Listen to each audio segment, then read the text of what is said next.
Ons sê dit is God se wil om sondaars te red. Maar dikwels twyfel ons of hy siekes wil genees. Jesus het in sy aardse bediening duidelik gedemonstreer dat hy beide wil doen, sondaars red, sowel as siekes genees. Moenie dat die wyse van genesing, of wanneer hy gaan genees, jou kwel nie. Let op Eksodus 15 vers 26 wat sê, ek is die Here wat jou gesond maak. Is dit nie mooi woorde hierdie nie? Wat 'n belofte.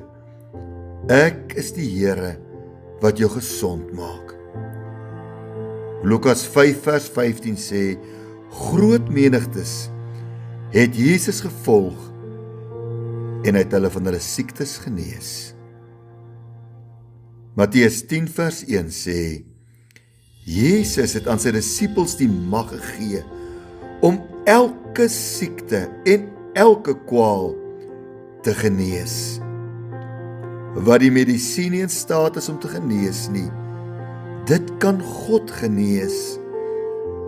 Jakobus 5 vers 14 sê, as iemand siek is, moet die ouderlinge vir hom bid en hom salf met olie, en die gebed van die geloof sal die kranke red.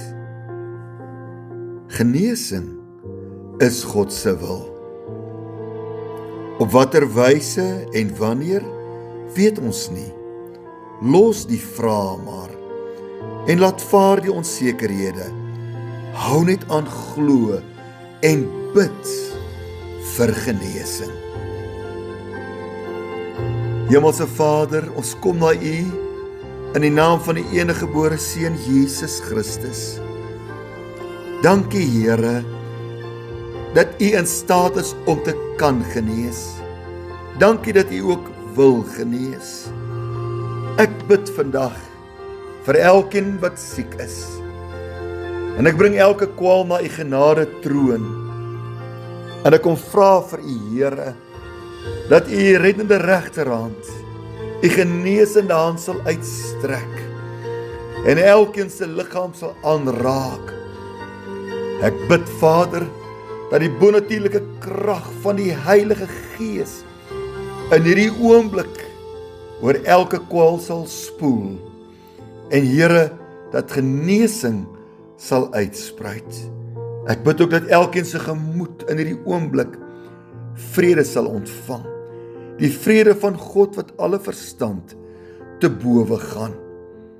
Here, ek vertrou elke siek mens aan U toe, en ek bid met geloof en met 'n verwagting, dat U sal antwoord, Vader. Vra